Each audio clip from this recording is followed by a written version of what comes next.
স্বাগতম জনাইছো মোৰ ইউটিউব চেনেল বৰ্ণালয়লৈ। মোৰ নাম শ্ৰী বৰ্ণা বৰা। আমাৰ এই ইউটিউব চেনেলটোত থাকিব বিভিন্ন ধৰণৰ ভিডিঅ' সিৰিজ। আজিৰ আমাৰ প্ৰথম ভিডিঅ' সিৰিজটো হৈছে পেট পূজা অৰ্থাৎ ৰেচিপি। গতিকে আহকচোন আমি আমাৰ ৰেচিপি সিৰিজটো ভিডিঅ'বোৰ চাওঁ।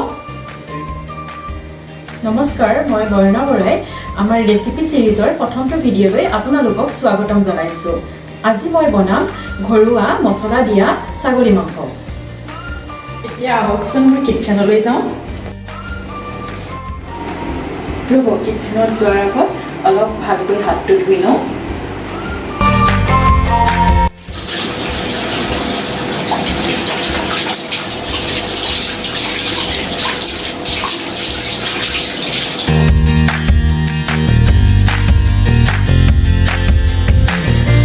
এতিয়া মই মোৰ ৰেচিপিটো ষ্টাৰ্ট কৰোঁ। এয়া 300 গ্ৰাম কাটি থোৱা ছাগলীৰ মাংস। আকৌ প্লেটত এয়া নিমখ আৰু হালধি জোখমতে লৈ লোৱা হৈছে। এইখন প্লেটত মছলাবোৰ লৈ লৈছোঁ। ইয়াত আছে মিট মছলা, আজি যে ছাগলী মাংস বনাম সেয়ে লৈছোঁ। তাৰ লগত আছে অলপমান ধনিয়া গুড়ি, অলপমান জিৰা গুড়ি, অলপমান গৰম মছলাৰ গুড়ি, কাশ্মীৰী ৰেড চিলি পাউডাৰ, লগতে 3টা তেজপাত আৰু 2টা শুকান জলকীয়া। আপোনালোকৰ নিজৰ জোখমতে শুকান জলকীয়া দি ল'ব পাৰে, মই কিন্তু বেছি নিদিওঁ।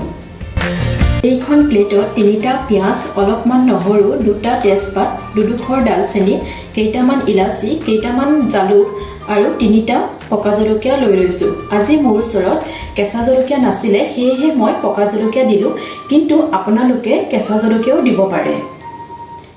ইয়াৰ লগত অলপমান আদাও দিব লাগে।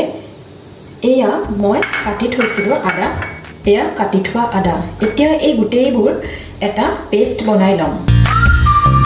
এতিয়া এইখিনিৰে মই এটা সুন্দৰ পেষ্ট বনাই লওঁ। মই কিন্তু গ্ৰাইণ্ডাৰ ব্যৱহাৰ কৰিছোঁ, আপোনালোকে শিলপতাও ব্যৱহাৰ কৰিব পাৰে।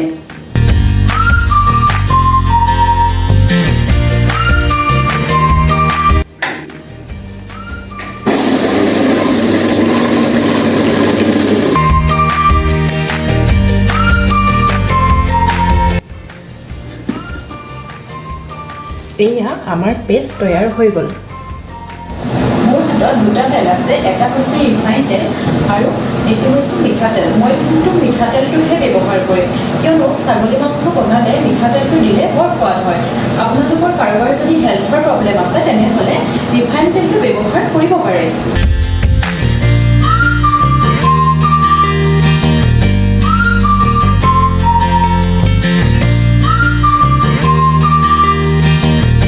মই মাংসত দিবলৈ 3টা আলু কাটি থৈছিলোঁ। এতিয়া এইকেইডোখৰ আমি ফ্ৰাই কৰি ল'ম।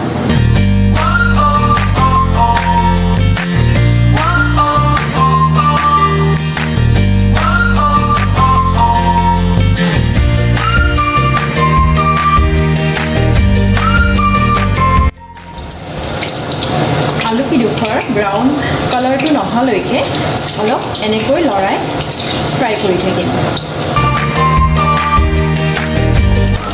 এয়া আলুকেইডোখৰৰ ব্ৰাউন কালাৰটো হৈছে, গতিকে আমি আলুকেইডোখৰ নমাই দিম।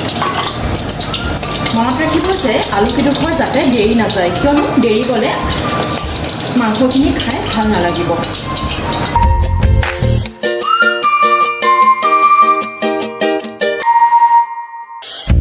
ধৰণে যে আপোনালোকক মই দেখাইছিলোঁ মছলাখিনি গোটেইখিনি ইয়াত দিলোঁ।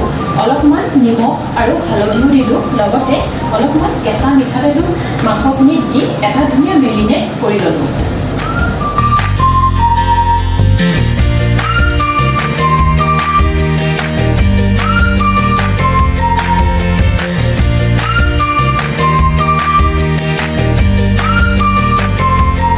চাওকচোন, মাংসখিনি ধুনীয়াকৈ মেৰিনেট কৰা হৈ গ'ল। মাংসখিনিৰ কালাৰটো বৰ ধুনীয়া হৈছে, নহয়নে?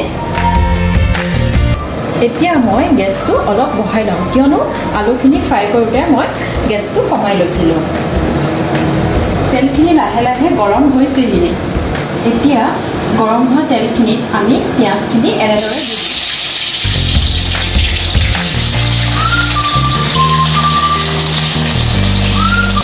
লগতে শুকান জলকীয়াও দি দিছোঁ। আৰু মই অলপ নহৰু আৰু আদা এনেদৰে কাটি থৈছিলোঁ, কিয়নো মোৰ হাজবেণ্ডে এনেকৈ খুব ভাল পায় খাই। এনেকৈ তেলত দিলে তেওঁ খাই বহুত ভাল পায়, সেইকাৰণে মই এনেকৈ দিওঁ, কিন্তু আপোনালোকে দিবও পাৰে নিদিবও পাৰে। এতিয়া জুইটো এনেদৰে কমাই দিম আৰু লাহে লাহে লৰাই থাকিম।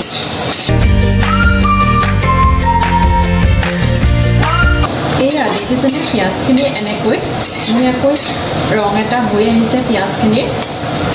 আৰু অলপ সময় মই এইখিনি এনেদৰে তেলত লৰাই থাকিম।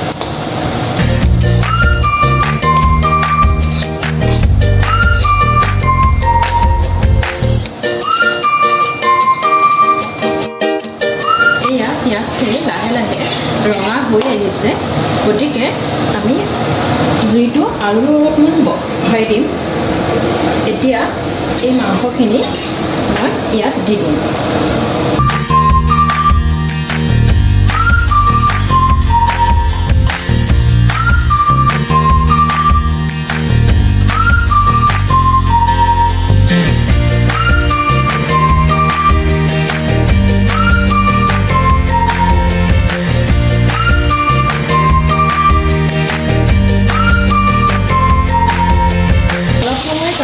মাংসখিনি এনেদৰে লৰাই থাকিব লাগে, যাতে মাংসখিনি ধৰি নাযায়।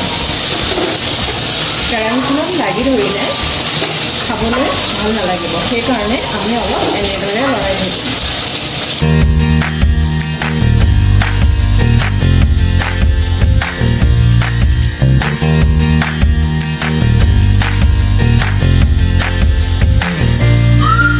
মাংসখিনি লৰাই হোৱাত মই এতিয়া গেছটো অলপমান কমাই ল'ম আৰু ঢাকনি এখনেৰে এনেদৰে ঢাকি দিম।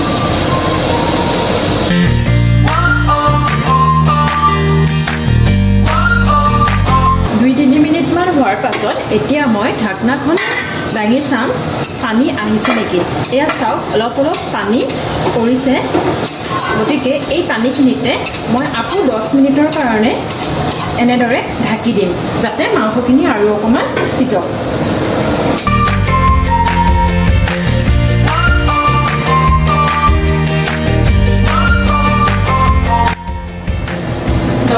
সময় পাইছোঁ যেতিয়া এইখিনিতে মই এটা কথা কওঁ আপোনালোকক। মই আজি অলপ মাংসখিনিত মছলা বেছিকৈ দিছোঁ, কমকৈ মছলা দিও খাব পাৰি। কেনেকৈ কমকৈ মছলা দি ছাগলী মাংস বনাব পাৰি মই পাছৰ ভিডিঅ'ত মই দিম, আপোনালোকৰ লগত শ্বেয়াৰ কৰিম। আজি এইটোকে চাই লওঁ আহকচোন। 10 মিনিট হ'ল, এতিয়া আহকচোন আমি ঢাকনাখন গুচাই চাওঁ মাংসখিনিনো কেনেকুৱা বনিছে। এয়া দেখিছে, জুইটো কমকৈ থোৱাৰ কাৰণে তেলটো কি ধুনীয়াকৈ ওলাই গৈছে আৰু মাংসখিনি বৰ এটা ধুনীয়া কালাৰ হৈছে, নহয়নে? আজি আচলতে মই মাংসত বেছিকৈ মছলা দিয়াৰ এটা কাৰণ আছে। হাজবেণ্ড অফিচৰ পৰা অহাৰ পৰা কৈ আছে যে আজি অলপমান বেছিকৈ মছলা দি বনাবা, সেইকাৰণে কিজানি অলপ বেছিকৈ দিলোঁ। অৱশ্যে কেতিয়াবা আৰু তেওঁলোকৰো কথা ৰাখিব লাগেতো।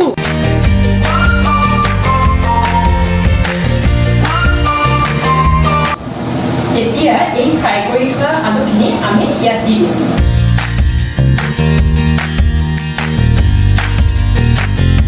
আৰু লৰাই অলপ।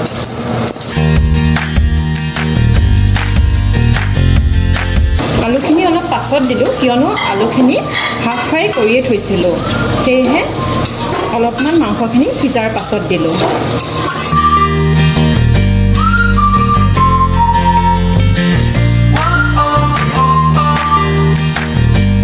এতিয়া পিচি থোৱা আদা নহৰুখিনি আমি ইয়াত দি দিম।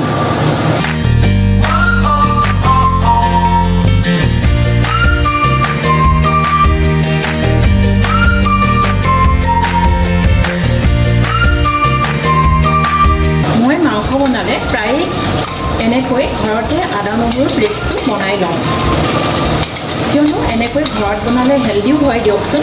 কিনাবোৰতকৈ কিনা পেকেটবোৰটো কেতিয়াবাই বনাই থোৱা হয়, নহয় জানো? আমিতো নাজানো সেইটো কিমান হেল্ডি। আপোনালোকেও এনেকৈ বনাই ল'বচোন, গোন্ধটো কিন্তু বিৰাট ভাল লাগে।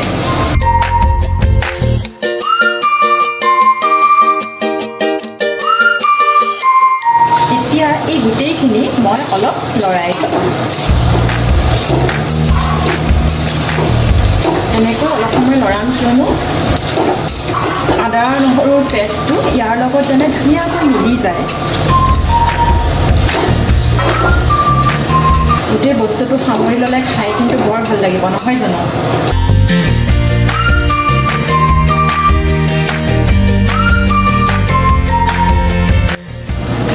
এইখিনিতে আকৌ এটা কথা কওঁ, এই যে বাতিটোত লাগি থাকে আদা নহৰুবিলাক, আমি এইবোৰ এনেকৈ পানী অলপ দি পেলাই লৰাই দি চামুচ পাতেৰে লৰাই দিওঁ। এয়া দেখিছেনে? এনেকৈ লৰাই দিওঁতে কি ধুনীয়াকৈ বাতিটোৰ পৰা আঁতৰি গৈছে। আৰু এইখিনি আমি বনাই থকা মাংসখিনি ঢালি দিম। তেতিয়া বস্তুখিনি নষ্টও নহ'ল আৰু ধুনীয়াকৈ বাতিটো চফা হৈ গ'ল। এতিয়া মই এইখিনি আকৌ এবাৰ লৰাই দিছোঁ।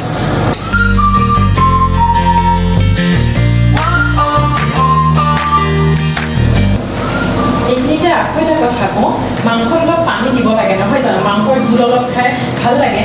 সেয়েহে মই ইয়াত অলপ পানী গৰম কৰি ল'লোঁ।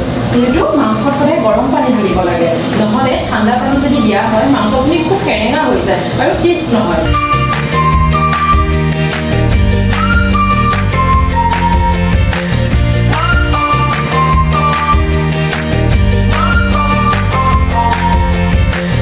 এয়া মই অলপ পানী ইয়াত ঢালি দিছোঁ।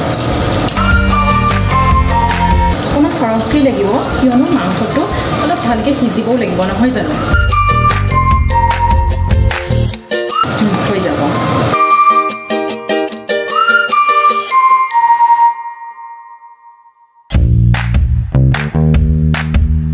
মাংসখিনি ধুনীয়াকৈ লৰাই লৈ আমি এতিয়া 20-25 মিনিটমান সময় ধুনীয়াকৈ ঢাকি দিম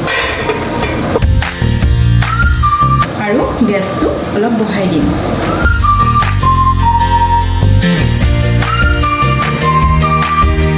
এয়া চাওক, গেছটো মই বঢ়াই দিলোঁ।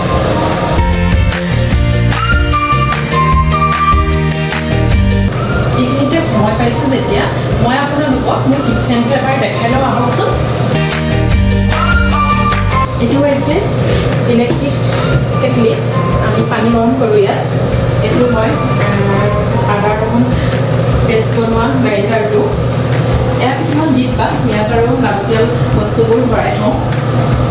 এইটো এটা ষ্টেণ্ড, এইটোত নিমখ হালধি মছলাৰ এইবোৰ এনেকৈ থৈ দিওঁ। এইটো হৈছে এটা চিমনি, কিয়নো ভাত বনালে যেতিয়া ইয়াৰ ধোঁৱাটো ওলায় এই চিমনিটো বাহিৰলৈ লৈ যায়। এইটো বাৰু সামান্য, কিন্তু ইয়াততো চাগে মানুহৰ ঘৰত ভাল ভাল থাকে, কিন্তু মই দেখাইছোঁ তথাপিতো। এইটো এটা ষ্টভ, য'ত মই মাংসখিনি বনাই আছোঁ। আৰু এইটো আলমিৰা, ইয়াতে গোটেই আমি কাপ প্লেটবোৰ ৰাখি থওঁ। কিছুমান ডিব্বাও ৰাখোঁ ইয়াত, বিস্কুট চিস্কুট ভৰাই থোৱা। আৰু এইবোৰ পানী চানী ইয়াত এনেকৈ ভৰাই থওঁ। এয়া বটল, এইটো ইয়াত বাচনটো, এইটো একুৱাগাৰ্ডত ইয়াত ভৰাই আমি পানীখিনি মানে ইয়াত অলপ সৰহকৈ ৰাখি থওঁ আৰু। এতিয়া মই এই বাচনখিনি যে লেতেৰা হ'ল এইখিনি অলপ চাফা কৰি লওঁ। তেতিয়া মাংসখিনি ধুনীয়াকৈ মই এইখিনি সামৰি লওঁ। কিয়নো পাছত যদি সামৰিবলৈ ৰাখোঁ তেতিয়ালৈ দেৰি হৈ যাব আৰু চাবচোন, এনেও ভাত খোৱাৰ পাছত এইবিলাক আৰু কৰিব মন নাযায়, নহয় জানো?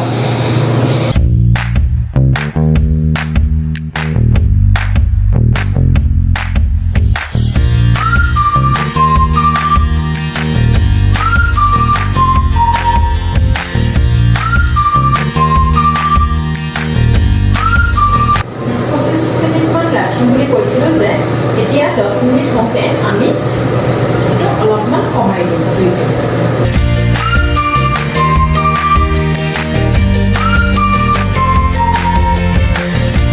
এয়া 25 মিনিট হৈছে, আমি মাংসখিনি চাওঁ আহকচোন কেনেকুৱানো হৈছে।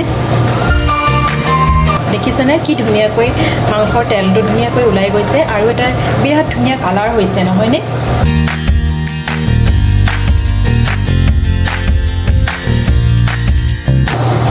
এতিয়া ইয়াত অলপ আমি গৰম মছলা ছটিয়াই দিম, কিয়নো গৰম মছলাটো নমোৱাৰ আগত দিলে বিৰাট এটা ধুনীয়া স্মেল আহে। অলপমান লৰাই দিম। এয়া মোৰ ছাগলী মাংস বনোৱা হৈ গৈছে। আধা মিনিটমানৰ কাৰণে গেছটো অকণমান বঢ়াই দিম।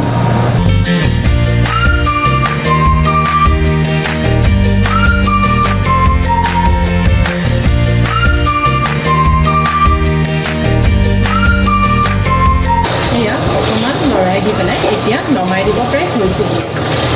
এটা বাউল লওঁ আৰু মাংসখিনি নমাই দিওঁ।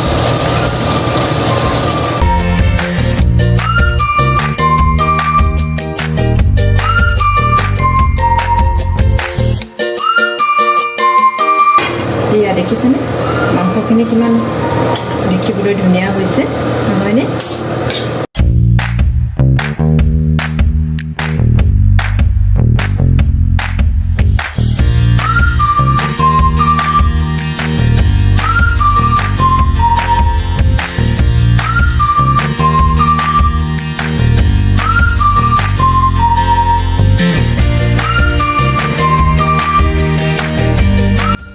এয়া বন্ধুসকল, মোৰ ছাগলী মাংসৰ ৰেচিপি বনোৱা হৈ গ'ল। দেখিছেনে? দেখি কিন্তু বৰ ভাল লাগিছে, নহয়নে? খায়ো চাগৈ ভালেই লাগিব। আপোনালোকেও ট্ৰাই কৰিবচোন, খাই ভালেই পাব।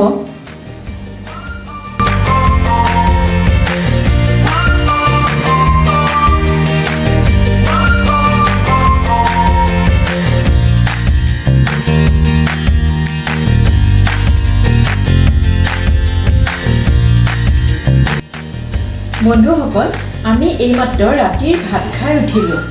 এইখিনিতে জনাওঁ যে ৰেচিপিটো খাই খুবেই টেষ্টি হৈছিলে আৰু হাজবেণ্ডেতো খাই পেলাই শলাগি আছে। অৱশ্যে মোৰো বহুত ভাল লাগিছিলে খাই পেলাই। আচলতে কি জানেনে, মই যে পিঁয়াজখিনি যেনেকৈ ভাজি লৈছিলোঁ তেনেকৈ আপোনালোকেও কিন্তু ভাজি ল'ব। মানে তেনেকৈ ভাজিলে মাংসটো মানে খুবেই টেষ্টি হয় আৰু এটা মিঠা মিঠা সোৱাদ আহে। মইতো আপোনালোকে দেখিছেই চেনি বা কোনো তেনেকুৱা মিঠা জাতীয় একো বস্তু দিয়া নাই, কিন্তু মাংসটো ইমানেই মানে টেষ্টি হৈছে আৰু এটা মিঠা মিঠা সোৱাদ মানে আহিছে মাংসটোত। সঁচাকৈ বিৰাট ভাল লাগিলে। আপোনালোকেও সঁচাই কিন্তু ট্ৰাই কৰিব দেই।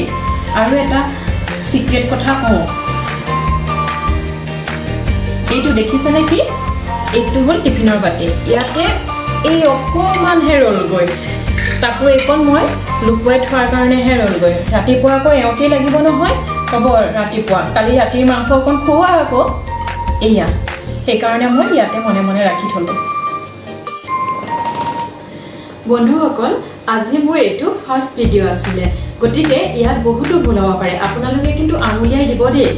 আৰু এই ভিডিঅ'টো বনাবলৈ মোৰ ইচ্ছা নাছিলে, কিন্তু আমাৰ বন্ধুবৰ্গবিলাকে ইমানেই কৈ আছিলে যে তোমালোকে এটা ৰেচিপি ভিডিঅ' দিবাচোন, ট্ৰাই কৰি চাবা। সেইকাৰণে ময়ো এটা ট্ৰাই কৰিলোঁ। হয়তো ভুল থাকিব পাৰে, আঙুলিয়াই দিব। আৰু এই ভিডিঅ'টো বনাওঁতে মোৰ হাজবেণ্ডে কিন্তু মোক বহুতো সহায় কৰিছে। কেমেৰাটো তেওঁৱে ধৰি আছে আৰু গালি গালাজো শুনিছোঁ দিয়কচোন, এইটো নকৰিবা, সেইটো নকৰিবা, এনেকৈ দিয়া তেনেকৈ দিয়া, কিন্তু সেইবিলাকতো জানো মৰম সোমাই নাথাকে। সেয়েহে আপোনালোকেও কিন্তু মোক তেনেকৈ মৰমৰে আঁকোৱালি ল'ব দেই। আৰু মোৰ ভিডিঅ'টো লাইক আৰু ছাবস্ক্ৰাইব কৰি মোক আশীৰ্বাদ কৰিব আগুৱাই যোৱা। ধন্যবাদ।